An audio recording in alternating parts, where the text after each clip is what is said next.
एक दिन आचार्य चाणक्य टहलते टहलते एक नदी किनारे बैठे। पास में चंद्रगुप्त बैठा था, शांत लेकिन उलझा हुआ। चाणक्य ने पूछा, क्या सोच रहे हो पुत्र?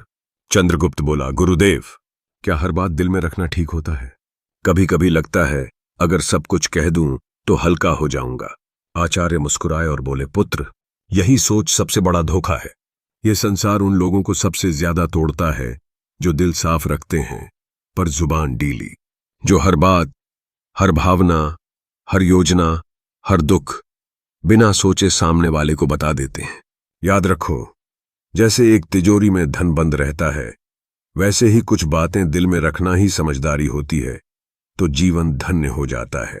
बोलना हर किसी के बस की बात होती है, लेकिन चुप रहना एक कला है, और जो इस कला में माहिर हो जाए, दुनिया उसका कुछ नहीं बिगाड़ सकती। आचार्य ने गहरी सांस लेते हुए कहा, आज मैं तुम्हें वो 7 बातें बताऊंगा जो चाहे कोई कितना भी अपना लगे, उन्हें कभी किसी से नहीं बताना चाहिए, क्योंकि अगर ये बातें बाहर आ गईं तो दुनिया तुम्हें तुम्हारे ही शब्दों से हराएगी।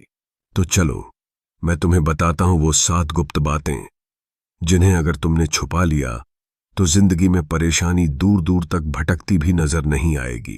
पहली बात, घर परिवार की समस्याएं किसी को मत बताओ।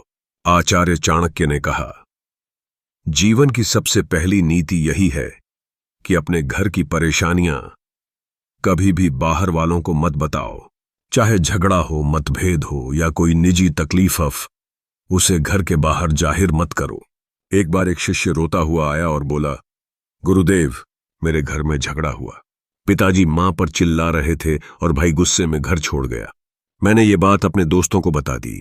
चाणक्य ने गंभीर स्वर में कहा, पुत्र, जब तुम अपने घर की दरारें बाहर दिखाते हो तो लोग उन्हें जोड़ने नहीं और अधिक फाड़ने लगते हैं। लोग करुणा नहीं, कथा चाहते हैं। फिर उन्होंने एक कहानी सुनाई। एक गांव में 2 भाई रोज झगड़ते थे। एक दिन बड़े भाई ने पंचायत में छोटे भाई की बुराई कर दी। नतीजा, पूरे परिवार की इज्जत गिर गई। लोग बच्चों से दूरी बनाने लगे। घर की बात बाहर निकली नहीं कि संबंधों की मर्यादा भस्म हो जाती है, विश्वास चकनाचूर होता है और लोग तुम्हारे दुख को शस्त्र बना लेते हैं। चाणक्य बोले, घर का झगड़ा अगर बाहर गया तो वह घर की नींव डगमगा देता है। संबंध यदि बाहरी दृष्टि में आए तो उनका मान मिट जाता है।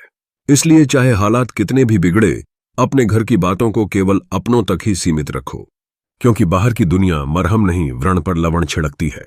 दूसरी बात, अपनी कमाई या धन का खुलासा कभी मत करो। आचार्य चाणक्य ने गंभीर स्वर में कहा, दूसरी ओर बेहद महत्वपूर्ण नीति यह है कि अपनी आमदनी, अपनी संपत्ति या जो कुछ भी तुमने कमाया है उसका बखान कभी किसी से मत करो। एक बार की बात है, मगध के एक राजा ने अपने दरबार में गर्व से अपने खजाने की झलक सबको दिखाई। सोने के सिक्कों से भरे कमरे, अनमोल रत्न और ढेर सारी संपत्ति सबके सामने रख दी। कुछ ही दिनों में क्या हुआ, पड़ोसी राज्य ने हमला कर दिया और वही खजाना लूट कर ले गए। चाणक्य बोले, धन जितना गुप्त हो उतना ही सुरक्षित होता है। उसकी दिखावट करना अपने आप को चोरों और जलने वालों के सामने खड़ा करना है। फिर उन्होंने शिष्यों से पूछा, पुत्रों, क्या तुमने कभी देखा है कि अमीर लोग अपनी सच्ची कमाई सबको बताते हैं? नहीं, क्योंकि वे जानते हैं जहां अधिक लोग जान गए वहां जरूरतें, लोभ और संकट भी बढ़ते हैं। अगर किसी को लग जाए कि तुम अच्छी आमदनी करते हो तो कुछ लोग मदद के बहाने पास आएंगे, कुछ तुम्हें नीचे दिखाने के अवसर खोजेंगे और कुछ तो सिर्फ इसलिए द्वेष करने लगेंगे क्योंकि तुम्हारे पास वह है जो उनके पास नहीं है। चाणक्य ने स्पष्ट शब्दों में कहा, धन का सबसे बड़ा रक्षक उसका छिपा होना है। अगर सबको तुम्हारे धन की जानकारी हो जाए तो लोग तुम्हारे मन की शांति भी छीन लेंगे। इसलिए याद रखो, अपनी कमाई को ढंग का रखो जिससे मन स्थिर और निश्चिंत रहे, क्योंकि जो धन दिखाया गया वही या तो लूट का कारण बनता है या जलन का। तीसरी बात, अपनी भविष्य की योजनाएं गुप्त रखो।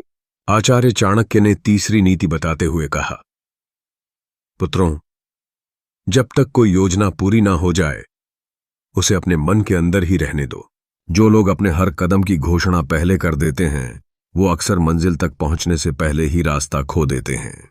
तक्षशिला के गुरुकुल में बैठे शिष्यों को चाणक्य ने एक उदाहरण दिया। एक बार का किस्सा है। एक व्यापारी ने सोचा कि वो अपने शहर में मसालों की एक बड़ी दुकान खोलेगा। उसने अपने सभी रिश्तेदारों, दोस्तों और पड़ोसियों को पहले ही यह बात बता दी। अगले ही हफ्ते एक चालाक आदमी ने उसकी बात सुनकर उसी जगह उसी तरह की दुकान खोल दी और बाजार पर कब्जा कर लिया। जब व्यापारी पहुंचा तब तक देर हो चुकी थी। चाणक्य बोले, हर विचार एक बीज होता है। अगर उसे बोने से पहले ही सबको बता दोगे तो कोई उसे मसल देगा या तुमसे पहले फल ले जाएगा। योजना की असली शक्ति उसकी चुप्पी में होती है। उन्होंने आगे कहा, ध्यान रहे, तैयारी का समय दिखाने का नहीं होता।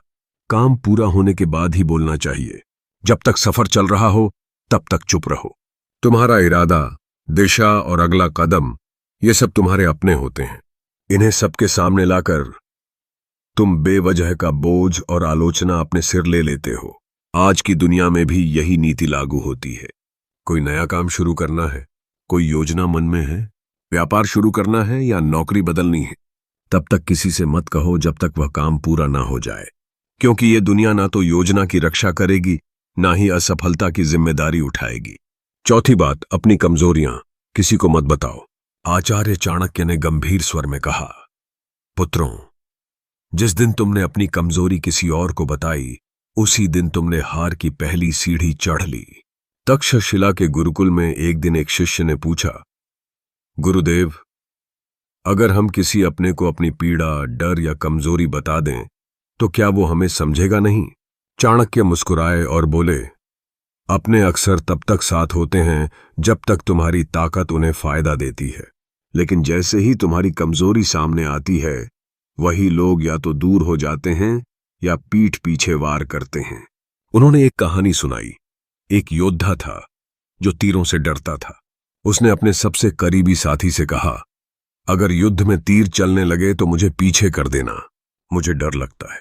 कुछ समय बाद वही साथी शत्रु से जा मिला और युद्ध में सबसे पहले तीर उसी योद्धा की ओर चलवाए, क्योंकि उसे पता था कहां वार करना है, और वह योद्धा बिना लड़े धराशायी हो गया। चाणक्य बोले, कमजोरी तब तक ताकत है जब तक केवल तुम्हें पता हो। जिस दिन वह किसी और को पता चल गई वह तुम्हारे विरुद्ध सबसे तेज अस्त्र बन जाती है। उन्होंने चंद्रगुप्त की ओर देखकर कहा, राजा वही होता है जो अपने डर को तलवार में छिपा ले और चेहरे की मुस्कान में अपने घावों को भी छुपा ले। तो याद रखो मेरे दोस्त, अपने डर, अपनी तकलीफें, पुराने घाव, इन्हें अपने भीतर रखो, क्योंकि दुनिया में बहुत से लोग मदद नहीं करते, हार का तमाशा देखने के लिए खड़े रहते हैं। पांचवी बात, अपने दान का बखान मत करो।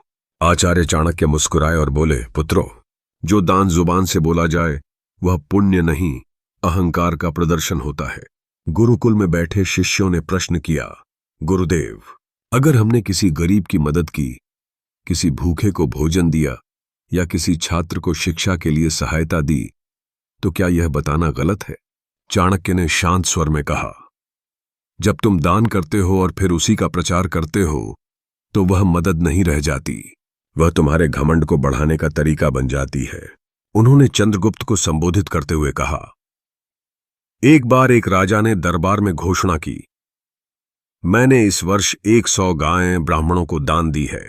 लोगों ने तालियां बजाई, पर उसी रात सपने में उसे एक वृद्ध ब्राह्मण मिला और बोला, राजन, आपने जो दिया वो पुण्य नहीं बना, क्योंकि आपने उसका बखान कर दिया। दान तभी फलदायक होता है जब वह छुपा हो। चाणक्य ने स्पष्ट शब्दों में कहा, दाएं हाथ से दिया गया दान अगर बाएं हाथ को भी पता चल जाए तो वह भी अधिक हो जाता है। यही सोच फिर उन्होंने एक सबसे सूत्र बड़ा बताया, ये संसार दान वह उन लोगों दीपक को है जो सबसे अंधेरे में ज्यादा जलता तोड़ता है, जो उसे दिल कोई साफ देखे या न रखते हैं, देखे, और उसका जुबान उजाला मीठी, एक दिन लौट कर आता है। जो हर बात, इसलिए मेरे हर दोस्त, भावना, अगर हर तुमने योजना, सच में किसी की हर मदद दुख की है बिना तो उसे सोचे दुनिया को सामने वाले बताने की को बता जरूरत देते नहीं हैं। है। जो सच्चे याद दिल रखो, से दिया गया है जैसे वह एक ऊपर तक तिजोरी में पहुंचता धन है। बंद रहता बाकी है, सब बस दिखावे की वैसे ही बात कुछ है। बातें दिल छठी में बात, रखना ही अपमान और समझदारी हार की होती है। कहानियां कभी मत तो सुनाओ। जीवन आचार्य चाणक्य ने शिष्यों की ओर देखते हुए गहरी बात कही, पुत्रों, जीवन में हर कोई कभी न कभी हारता है, अपमान झेलता है, लेकिन उस हार को बार बार दोहराते रहना खुद अपने जख्मों को उधेड़ने जैसा है। उन्होंने चंद्रगुप्त की ओर देखा और बोले, एक योद्धा ने युद्ध में हार का सामना किया। उसने हर गांव में जाकर कहा, मैं हार गया, मुझे धोखा दिया गया, मेरे साथ अन्याय हुआ। कुछ लोगों ने सहानुभूति जताई, लेकिन अधिकतर ने उसे हंसी का विषय बना दिया। और जब वह फिर मैदान में उतरा तो सब पहले से ही उसकी हार देखने का इंतजार करने लगे। चाणक्य ने कहा, अगर तुमने कभी अपमान सहा है तो उसे अपनी ताकत में बदलो। सीख लो, पर उसे ढोल की तरह मत बजाओ। दुनिया चतुर है, वह तुम्हारे दुखों पर रोएगी नहीं, बल्कि उन्हें याद रखेगी। उन्होंने एक सूत्र सुनाया, अपमान को याद मत करो, उसे अपने भीतर शक्ति में बदलो। जब तुम अपने दुख को सबके सामने लाते हो तो वे लोग जो पहले ही तुमसे जलते हैं उसी को तुम्हारे खिलाफ इस्तेमाल करते हैं। और याद रखो, दुनिया तभी विश्वास करती है जब तुम अपनी ताकत दिखाते हो, न कि तब जब तुम अपने टूटने की कहानियां सुनाते हो। तो मेरे भाई, अगर कभी हारो तो दुनिया से मत कहो मैं हार गया, खुद से कहो अब और मजबूती से खड़ा होना है। सच्चा विजेता वही होता है जो गिरकर भी बिना कुछ कहे फिर से खड़ा हो जाता है और अपनी चुप्पी से सबको चौंका देता है।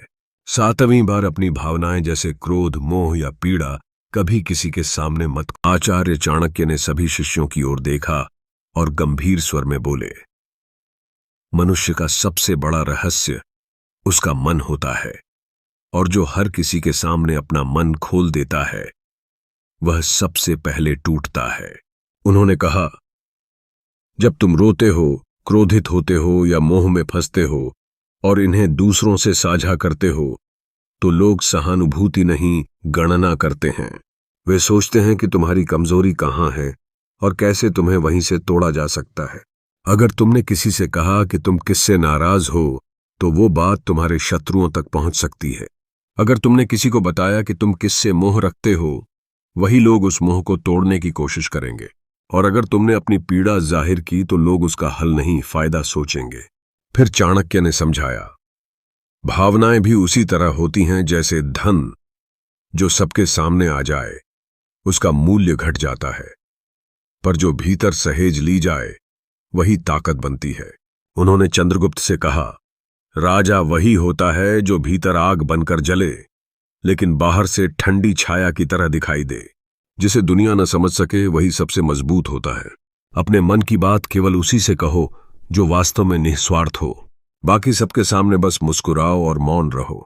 चंद्रगुप्त सिर झुकाकर बोला, गुरुदेव, मैं समझ गया। हर रिश्ते में भले प्रेम हो, लेकिन कुछ बातें ऐसी होती हैं जिन्हें गुप्त रखना ही बुद्धिमत्ता है। चाणक्य बोले, पुत्र, यही नीति जीवन का सबसे बड़ा कवच है। इसे ओढ़ लो, फिर कोई तुम्हें तोड़ नहीं पाएगा। तो मेरे दोस्तों, चाहे कोई कितना भी खास क्यों ना हो, इन 7 बातों को अपने तक ही सीमित रखो। अगर वीडियो अच्छा लगा तो लाइक, शेयर और कमेंट जरूर करें।